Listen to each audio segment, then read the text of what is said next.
The morning sun cast long shadows across Terminal 4 at JFK International Airport as Dr. Michelle Anderson wheeled her carry-on through the bustling corridors. As one of the country's leading investment bankers and a significant shareholder in multiple airlines, she was no stranger to air travel. But today's flight to Los Angeles felt different. There was an important board meeting waiting for her on the West Coast, and she had spent the entire previous night preparing her presentation. The terminal hummed with the familiar energy of early morning travelers.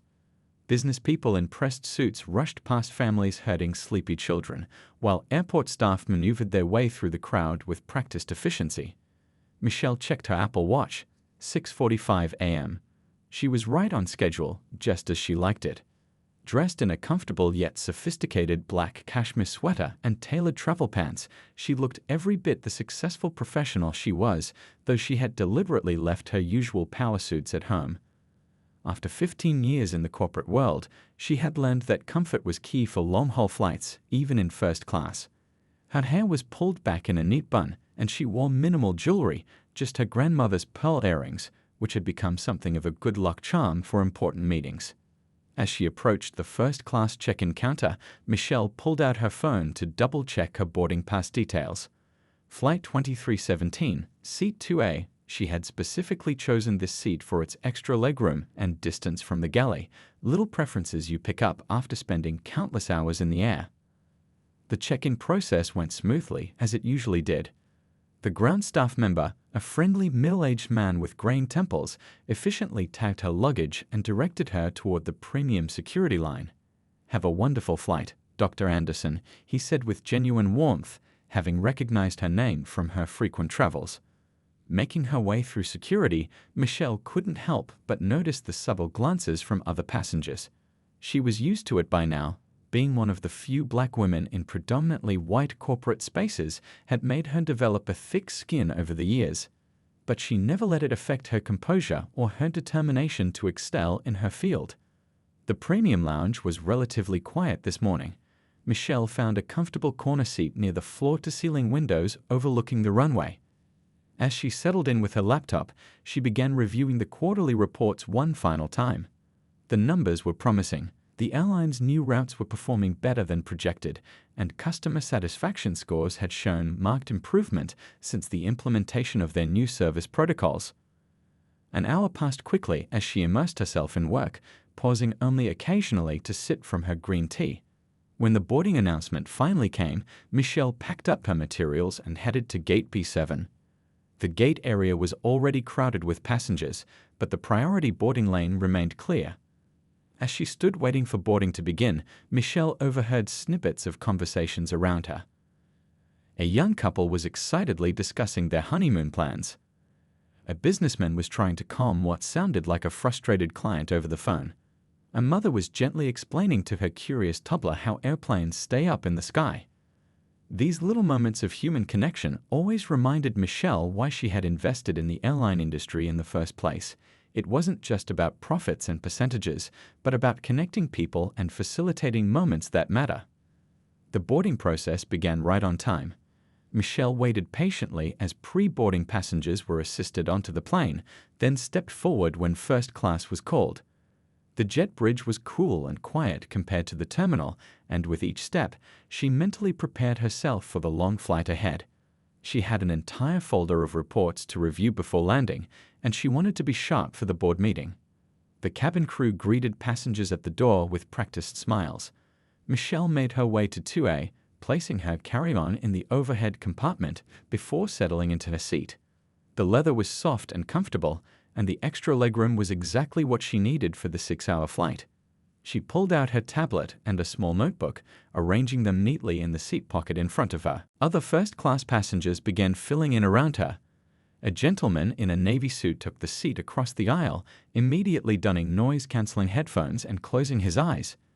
2 rows ahead, an elderly couple helped each other store their belongings, their movements speaking of years of traveling together. Michelle pulled out her phone one last time before the flight, sending a quick message to her assistant to confirm her car service in Los Angeles. As she did so, she noticed an email from the airline's board secretary. They had added an unexpected agenda item to tomorrow's meeting. She made a mental note to review those materials first once they were at cruising altitude. The cabin crew began their pre-flight preparations, checking seatbelts and offering welcome drinks. Michelle requested still water with lemon, her usual choice for long flights. As she sipped her water, she watched the activity outside her window. Ground crew members moved with purpose around the aircraft, their bright vests visible against the gray tarmac. A luggage train snaked its way between planes, and in the distance, another aircraft was taking off, rising gracefully into the morning sky. Everything seemed perfectly normal, just another routine first-class flight across the country. Michelle had no way of knowing that in just a few minutes, this ordinary Tuesday morning would transform into something that would spark a national conversation and lead to changes throughout the entire airline industry. She pulled out the safety card from the seat pocket. More out of habit than necessity, she had memorized these procedures years ago. As she did so, she noticed her seatbelt was slightly twisted. With careful fingers, she straightened it out, making sure it lay flat across her lap. These small details mattered to her. They were part of her preparation ritual for every flight. The cabin slowly filled with the usual pre-flight sounds. The click of overhead bins closing, murmured conversations, the occasional laugh, and the steady hum of the aircraft's systems coming to life. Michelle took a deep breath, enjoying these last few moments of calm before what promised to be a busy day ahead. She had no idea that she was about to become the center of a situation that would test her patience, challenge her dignity, and ultimately lead to significant changes in how airlines handle passenger interactions. As the final passengers boarded and the cabin crew began their final checks, Michelle opened her tablet to get a head start on her work. The screen displayed the quarterly reports she needed to review, but before she could begin reading, something caught her attention. A flight attendant was moving through the first-class cabin, checking boarding passes with unusual scrutiny. There was something about the way the attendant was moving, something about her expression that seemed off, but Michelle dismissed the thought and turned back to her tablet. Little did she know, this moment marked the beginning of an incident that would not only change her day, but would eventually impact airline policies nationwide and spark an overdue conversation about bias in the travel industry. 20 minutes before takeoff, the atmosphere in first class remained peaceful. Dr. Michelle Anderson had just opened her tablet to begin reviewing tomorrow's board meeting materials when a shadow fell across her screen. Looking up, she found herself face-to-face with flight attendant Rebecca Turner, whose pressed uniform and perfect makeup couldn't mask the look of barely concealed disdain in her eyes. "Excuse me," Turner said, her voice carrying just loud enough for nearby passengers to hear, "but there seems to be some confusion with the seating arrangements." She didn't even attempt to check the boarding pass in the seat pocket beside Michelle. Instead, she stood with her hands clasped in front of her, her posture rigid and uninviting. Michelle felt her stomach tighten. She knew this moment all too well. She'd experienced it in high-end restaurants, in luxury stores, and now here, in a first-class cabin she partially owned. Still, she kept her voice steady and professional. "I don't believe there's any confusion. This is my assigned seat, 2A. Turner's lips pressed into a thin line. "I'm quite certain this seat is reserved for another passenger. I'll need you to gather your belongings and move to the economy section." Her tone carried an edge of authority that seemed specifically designed to intimidate. The cabin grew quieter. Conversations around them died down as other passengers turned to watch the interaction unfold. A businessman across the aisle lowered his newspaper slightly, peering over the top with poorly concealed interest. 2 rows ahead, an elderly couple exchanged uncomfortable glances. Michelle took a deep breath, remembering the countless times her mentor had told her, "In moments of injustice, your composure is your power." She reached for her boarding pass, her movements deliberately calm and measured. "I have my documentation right here," she said, extending the paper toward Turner. "As you can see, I'm in my correct assigned seat." Turner barely glanced at the boarding pass. "These things can be printed incorrectly," she said dismissively. "I'm quite familiar with our first-class manifest, and I need to ensure everyone is in their proper place." Her emphasis on proper hung in the air like a heavy cloud. Michelle noticed other details now, how Turner hadn't questioned any other passengers about their seating assignments, how her eyes skipped over Michelle's designer sweater and pearl earrings as if they were invisible, how her stance suggested she expected immediate compliance rather than discussion. "I fly this route frequently," Michelle explained, maintaining her professional tone. "I've had this seat booked for weeks. Perhaps you could double-check your manifest." She pulled out her phone, opening her airline app to show her confirmed reservation. Turner's expression hardened. "Ma'am, I don't appreciate you making this difficult. This is a simple matter of ensuring proper seating arrangements." Her voice grew louder, drawing even more attention from surrounding passengers. A young woman a few rows back had discreetly begun recording the interaction on her phone. Michelle felt her heart racing but kept her exterior calm. Years of handling high-pressure business negotiations had taught her the value of maintaining composure under stress. "I understand you're doing your job," she said evenly, "but I am in my correct seat. I'd be happy to show you my business credentials as well." "Business credentials?" Turner's laugh was short and dismissive. "This isn't about credentials. This is about maintaining proper order in the cabin." She gestured toward the economy section. "I'm sure we can find you a comfortable seat in the back." The implications in Turner's tone were impossible to miss. A middle-aged man sitting nearby shifted uncomfortably in his seat but said nothing. The elderly couple ahead had turned completely around now, their faces showing a mix of concern and embarrassment. Michelle opened her briefcase, pulling out her business card and ID. "Perhaps this will help clarify the situation," she said, her voice still steady despite the humiliation burning in her chest. The business card clearly displayed her title, Executive Vice President at Anderson Global Investments. Turner swept the credentials aside with a wave of her hand. "Anyone can print business cards," she said, her patience visibly wearing thin. "I need you to comply with my request immediately, or I'll be forced to involve the captain." The threat hung in the air like a storm cloud. Michelle noticed a younger flight attendant hovering uncertainly nearby, clearly uncomfortable with the situation but unsure whether to intervene. Other crew members bustled past, pointedly avoiding eye contact. The cabin had grown so quiet that the distant sound of luggage being loaded into the cargo hold could be heard through the walls. Michelle could feel dozens of eyes on her, some sympathetic, others merely curious, but none willing to speak up. She thought about all the times she'd sat in board meetings discussing customer service metrics and diversity initiatives. She thought about the substantial share of airline stock in her portfolio, about the quarterly reports she'd been reviewing just moments ago. The irony of the situation might have been amusing if it weren't so infuriating. "I will not be moving," Michelle stated firmly, her voice clear and controlled. "I am in my assigned seat with proper documentation, and I have every right to be here. If you wish to involve the captain, that's your choice, but I suggest you check your manifest first." Turner's face flushed red. She opened her mouth to respond, but before she could speak, another voice cut through the tension. "Is there a problem here?" The question came from the direction of the galley, carrying a note of authority that made everyone turn. The confrontation had reached its tipping point, and neither woman knew that the next few moments would transform this private humiliation into a viral moment that would force an entire industry to face its uncomfortable truths.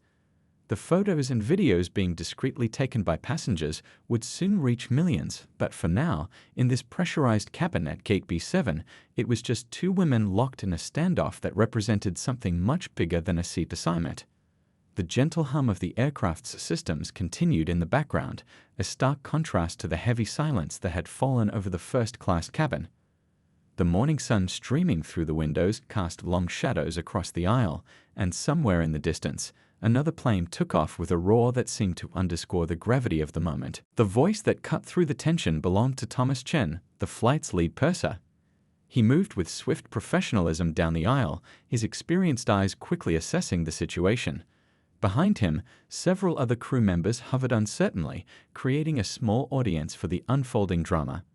Dr. Michelle Anderson remained seated, her posture straight but relaxed, a stark contrast to flight attendant Rebecca Turner's increasingly agitated stance. Michelle had been in enough high-stakes situations to recognize this as a pivotal moment. She pulled out her phone and, with deliberate calmness, opened her investment portfolio app. "This passenger refuses to move to her proper seat," Turner announced to Chen, her voice carrying a note of righteous indignation. I've explained that this section is reserved for. She stopped abruptly as Chen's eyes widened in recognition.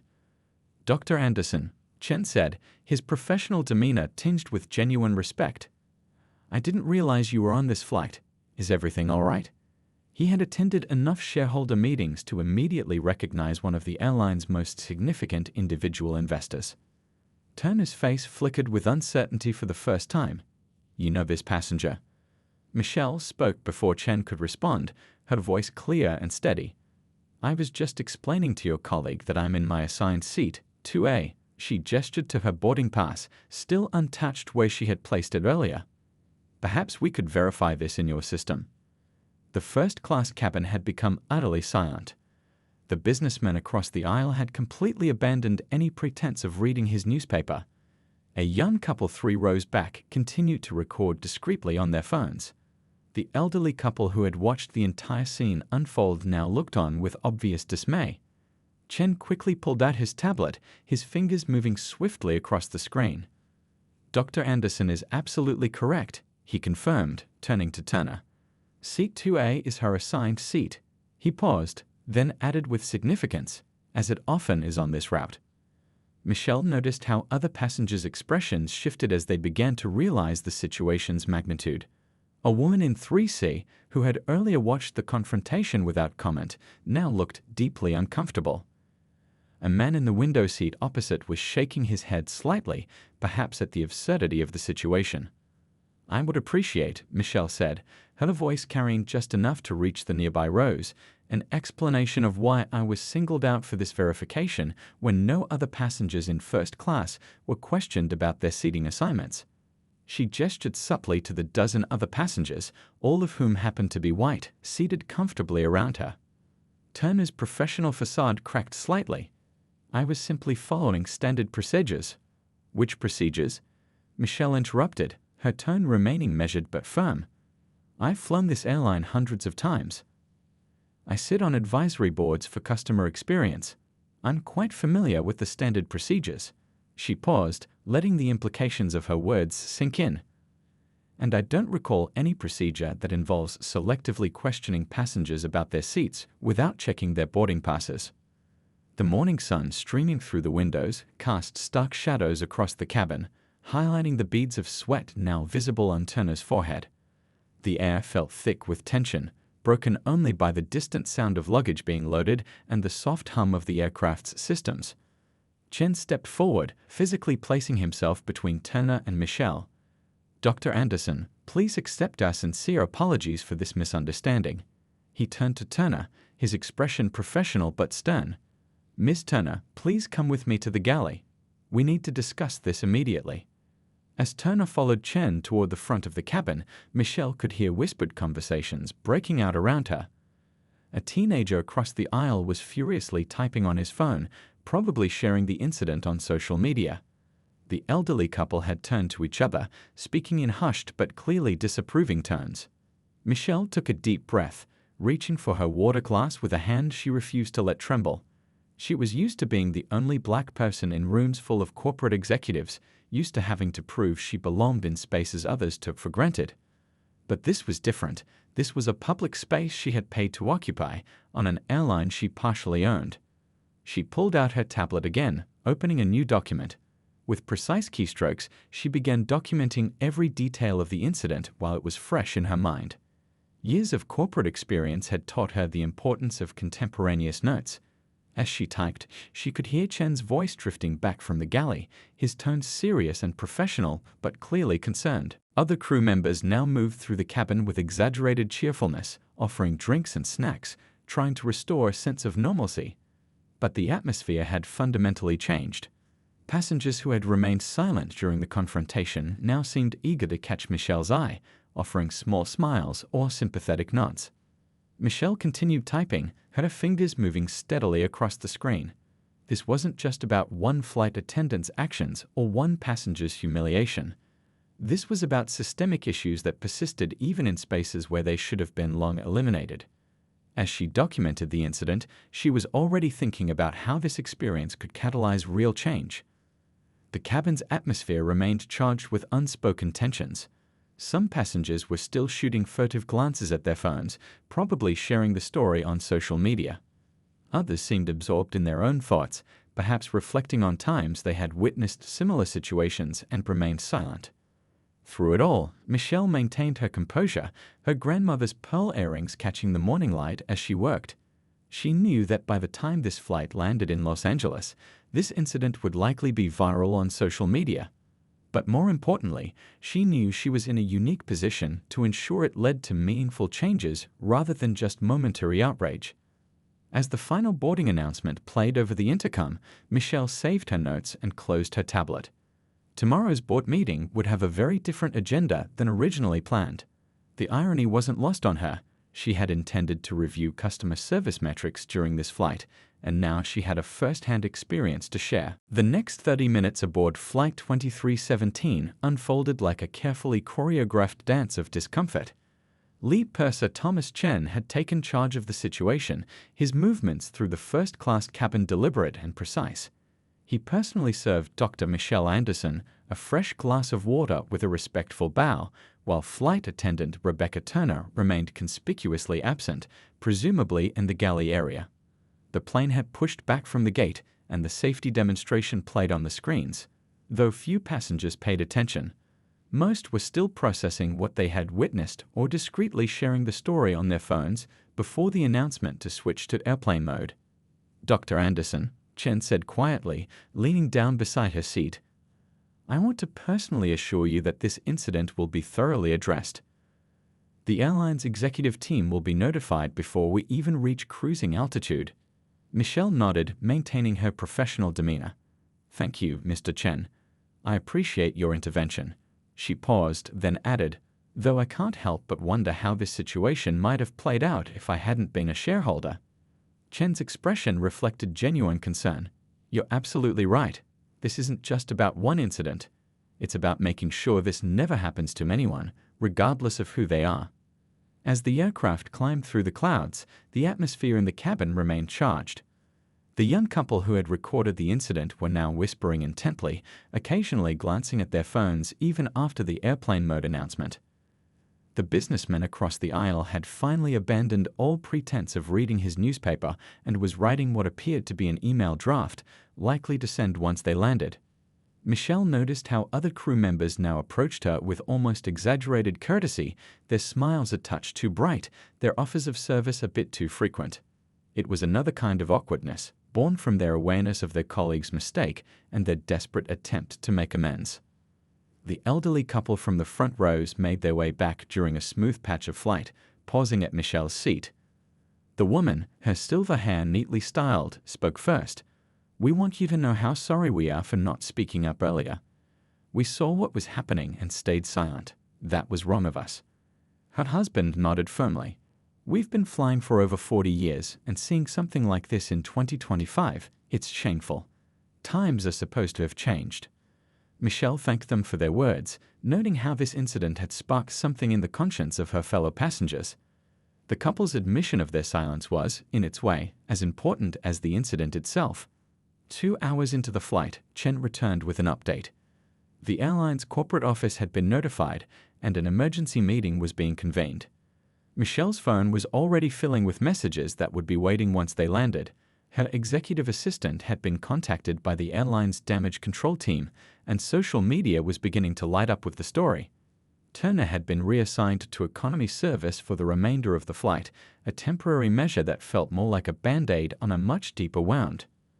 Michelle could see her occasionally passing through the galley, her earlier confidence replaced by a rigid awkwardness. As she worked on her tablet, Michelle found herself drafting not just notes about the incident, but a comprehensive proposal for systemic change. Her background in corporate strategy had taught her that moments of crisis could be powerful catalysts for transformation if handled correctly. The businessman across the aisle finally spoke up during a quiet moment. "I'm a frequent flyer too," he said, his voice carrying a note of shame. "I've seen things like this before and told myself it wasn't my business. Today it made me realize that silence is part of the problem." Michelle looked at him thoughtfully. Change happens when people recognize their power to affect it. Even small actions matter. A flight attendant who had been serving the forward cabin paused nearby, obviously listening. Her name tag read Alice, and her hands trembled slightly as she gathered her courage to speak. Dr. Anderson, we're not all like that. Some of us are trying to make things better from the inside. I believe you, Michelle replied gently. And that's exactly why this incident needs to lead to real change, not just apologies. The rest of the flight continued with an unusual atmosphere, part tension, part awakening, part shared dismay at what had transpired. Passengers who would normally have slept or worked instead found themselves engaged in quiet conversations about privilege, responsibility, and the subtle ways discrimination persisted in supposedly progressive spaces. Chen made regular appearances, each time with updates from the ground. The airline's PR team was in crisis mode. The CEO had been notified. The head of customer service was drafting a formal response. But Michelle knew from experience that real change required more than reactive measures and carefully worded statements. As the plane began its initial descent into Los Angeles, Michelle finished outlining her proposal. It went far beyond sensitivity training or public apologies. It addressed systemic issues in hiring, promotion, customer service protocols, and corporate culture.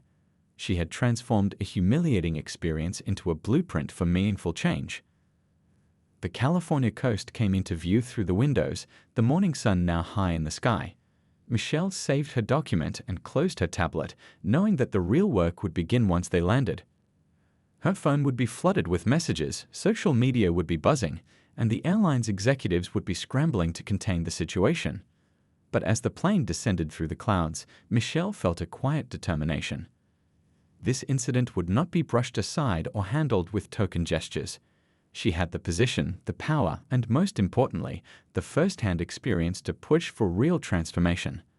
The flight was ending, but the journey toward change was just beginning. By the time Flight 2317 touched down at LAX, the incident had already exploded across social media. As passengers turned on their phones, the distinctive ping of incoming messages filled the cabin like digital rainfall. The video taken by the young couple had gone viral, reaching hundreds of thousands of views within hours. Dr. Michelle Anderson's phone lit up with notifications as soon as she switched it on. Her executive assistant had sent 15 urgent messages, the airline's PR team had tried to reach her 4 times, and her email inbox was flooding with media requests. The quiet confrontation in first class had become a national talking point.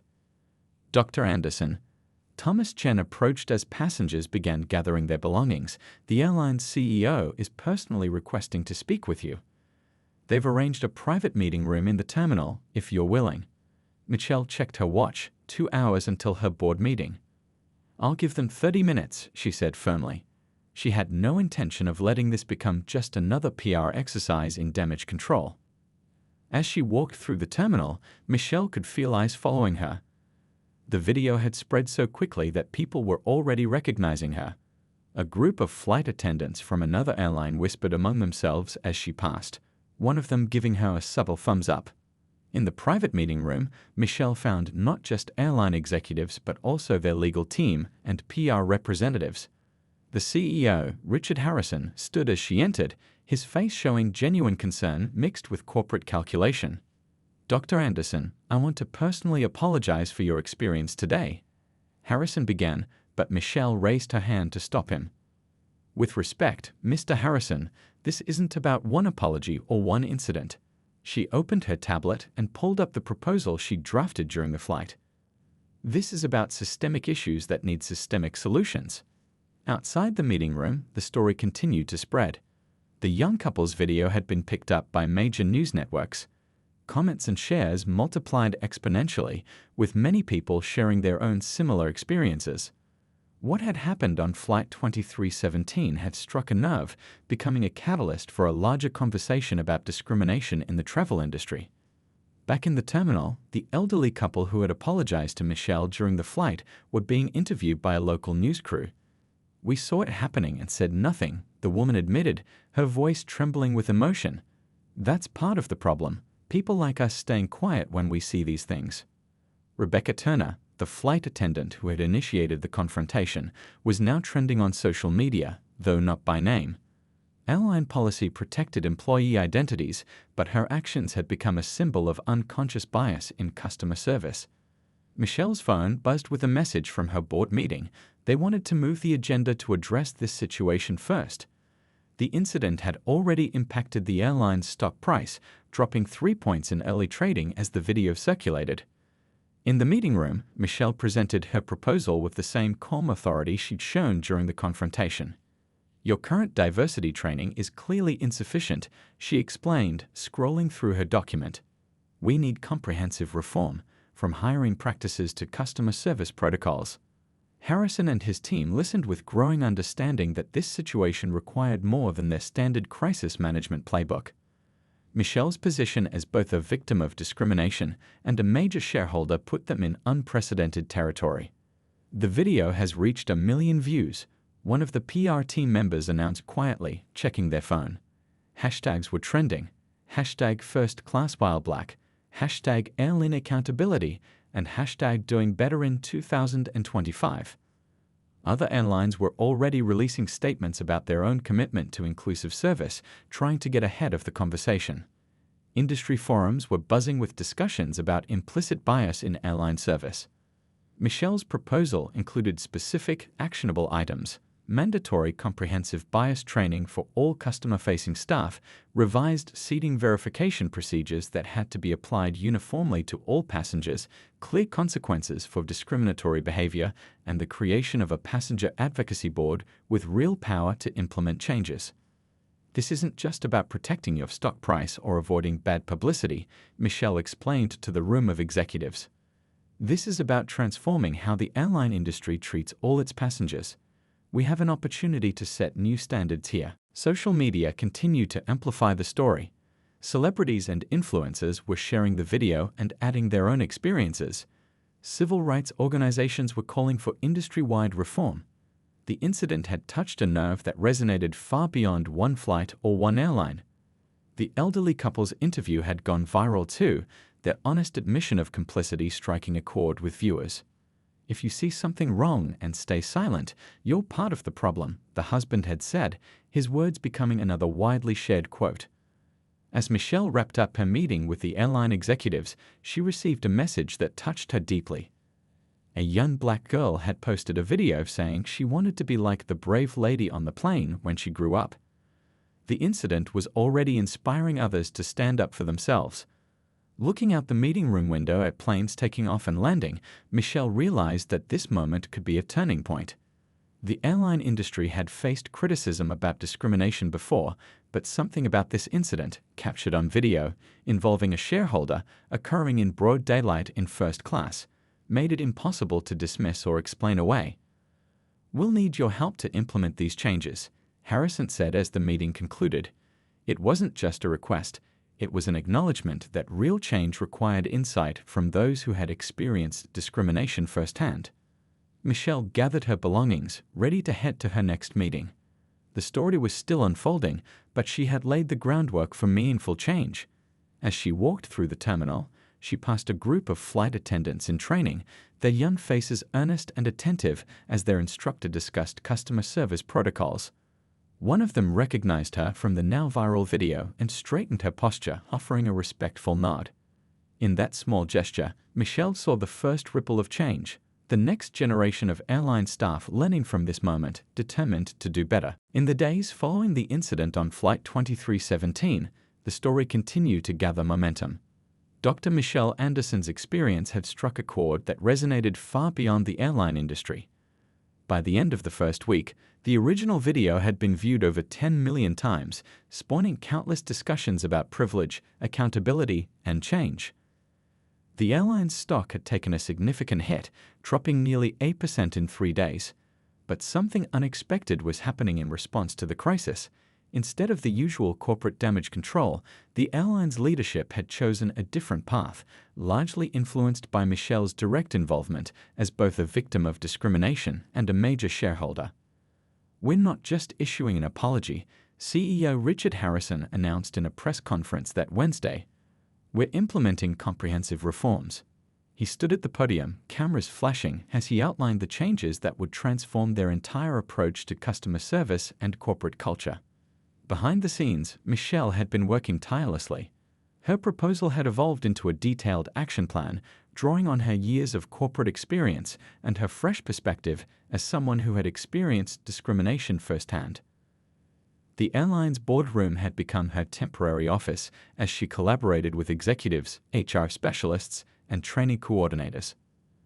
The problem isn't just one flight attendant, Michelle explained during a staff meeting. It's the systems that allow these biases to go unchecked. She had insisted that Rebecca Turner, the flight attendant from the incident, be included in the reform process rather than simply fired. Punishment doesn't create change, Michelle argued. Education and understanding do. The young couple who had recorded the video, Amy and Peter Wong, had become unexpected advocates for change themselves. Their social media accounts had transformed into platforms for sharing similar stories from other passengers. "We never expected our video to have such an impact," Amy said during a morning news interview. "But now we understand the responsibility that comes with being witnesses to discrimination." The elderly couple's interview had sparked its own movement. Their honest admission of passive complicity had inspired a hashtag campaign, #SpeakUpNow, encouraging people to intervene when they witnessed discrimination. Their words became a rallying cry for those who had stayed silent in similar situations. The airline's training center in Dallas had become ground zero for the new reforms. Michelle stood in front of a room of trainers, her presentation displayed on the screen behind her. "Every interaction with a passenger is an opportunity to either reinforce or challenge biases," she explained. "We need to make sure our staff has the tools to make the right choice." The new training program was comprehensive. It went beyond superficial diversity seminars to address deep-seated biases and provide practical strategies for ensuring equal treatment. Flight attendants would now be required to follow standardized protocols for all passenger interactions, eliminating the possibility of selective enforcement. "Check everyone's boarding pass," or "check no one's," became the new mantra. The airline introduced a digital verification system that would track how these checks were performed, ensuring consistency across all passengers regardless of their appearance or status. Rebecca Turner had undergone a transformation of her own. After initial resistance, she had become an unexpected ally in the reform process. "I never thought of myself as biased," she admitted during a training session. "But this experience has opened my eyes to how unconscious prejudices can affect our actions." The impact rippled through the industry. Other airlines began reviewing their own policies, worried about similar incidents occurring on their flights. Industry publications ran feature stories about the changes being implemented. The story had evolved from a viral moment to a case study in corporate transformation. Michelle's inbox filled with messages from people sharing their own experiences of discrimination in various settings, not just on planes, but in hotels, restaurants, and retail stores. She began compiling these stories, understanding that they would inform the next phase of her mission. The airline's customer service metrics began showing immediate improvement. Complaints about discriminatory treatment dropped significantly in the first month after the new protocols were implemented. Employee satisfaction scores rose as staff reported feeling more confident in their ability to handle diverse passenger interactions fairly. Thomas Chen, the lead purser who had intervened during the initial incident, had been promoted to head a new passenger advocacy department. "We're not just reacting to problems anymore," he explained. "We're actively working to prevent them." The young girl who had posted about wanting to be like the brave lady on the plane got her wish. Michelle had arranged for her to visit the airline's headquarters and learn about careers in aviation. The video of their meeting went viral too, but for all the right reasons. 6 weeks after the incident, Michelle stood in the same terminal where the story had begun. She watched passengers boarding their flights, crew members going about their duties, and the complex dance of airport operations. Something had shifted, not just in policies and procedures, but in awareness and accountability. A new training video played on screens throughout the terminal, showing real scenarios and teaching staff how to handle them fairly. Michelle's voice narrated part of it. "Change happens one interaction at a time, one decision at a time, one person choosing to do better."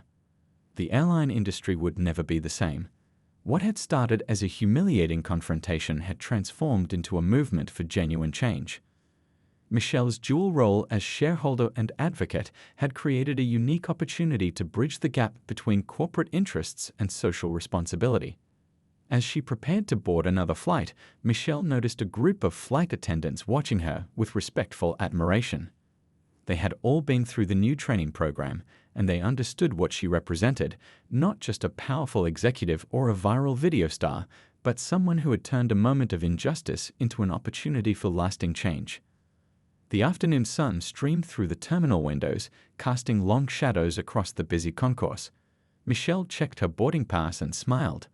The flight number was different, but the seat was the same, 2A. This time she knew things would be different. Not just for her, but for everyone who would follow in her footsteps. 1 year after the incident on Flight 2317, the airline industry had undergone a remarkable transformation. The changes that began with one confrontation in first class had rippled outward, touching every aspect of air travel. Dr. Michelle Anderson stood at a podium in the airline's headquarters, addressing a room full of industry leaders and media representatives. Sometimes, she began, her voice carrying clearly through the packed conference room, real change starts with one person being told they don't belong. The audience sat in rapt attention as she shared the story they all knew, but with a new perspective, not just what had happened that day, but what had changed because of it. The airline's new training center buzzed with activity. In the main hall, a wall displayed thousands of employee photographs, faces of every color, age, and background. Above them, large letters spelled out the company's new motto, "Everyone belongs here." It wasn't just a slogan, it was a promise backed by concrete policies and measurable results. Rebecca Turner, the flight attendant from the original incident, now helped lead training sessions. Her story had become a powerful teaching tool. "I could have been fired," she told each new class of trainees. "Instead, I was given the chance to learn and grow." That's the difference between punishment and progress. The numbers told their own story. Customer satisfaction scores had risen by 40% across all demographic groups. Complaints about discriminatory treatment had dropped by 87%. The airline's stock had not only recovered but reached new highs as investors recognized the value of inclusive business practices. Thomas Chen, now Vice President of Passenger Advocacy, walked through the terminal with a group of international aviation officials. "Look at our check-in process," he explained, pointing to the new automated system that ensured consistent treatment for all passengers. Every procedure is standardized, tracked, and reviewed. Bias has nowhere to hide. The young couple who recorded the original video had become consultants for a tech company developing AI systems to monitor customer service interactions for signs of bias. "Technology can help us be better humans," Amy Wong explained during a tech conference. "But it starts with humans wanting to be better." The elderly couple's #SpeakUpNow campaign had grown into a non-profit organization dedicated to teaching bystander intervention. They traveled to schools and businesses, sharing their story of moving from silent witnesses to active advocates for change. In airport lounges across the country, the training video that had emerged from this incident played on a regular rotation. It showed real scenarios, discussed common biases, and provided clear guidance for staff. But more importantly, it sparked conversations among travelers about their own experiences and responsibilities. Michelle's proposal had evolved into an industry-wide initiative called Fair Skies. Airlines across the globe were adopting its principles, recognizing that inclusive service wasn't just morally right, it was good business. The program had become a model for other industries dealing with similar challenges. The young girl who had once posted about wanting to be like the brave lady on the plane was now in a high school aviation program, mentored by Michelle herself. Remember, Michelle told her during one of their monthly meetings, leadership isn't just about holding power, it's about using that power to lift others up. The airline's annual shareholder meeting looked very different now. The boardroom that had once been filled with predominantly white male faces now reflected the diversity of their passenger base. Michelle's dual role as shareholder and advocate had shown that profit and social responsibility could go hand in hand. In the first-class cabin of Flight 2317, the same route where it all began, a plaque had been installed. It read simply, "On this flight, we learned that belonging is everyone's business." Passengers often took pictures of it, sharing them on social media with messages about how far the industry had come.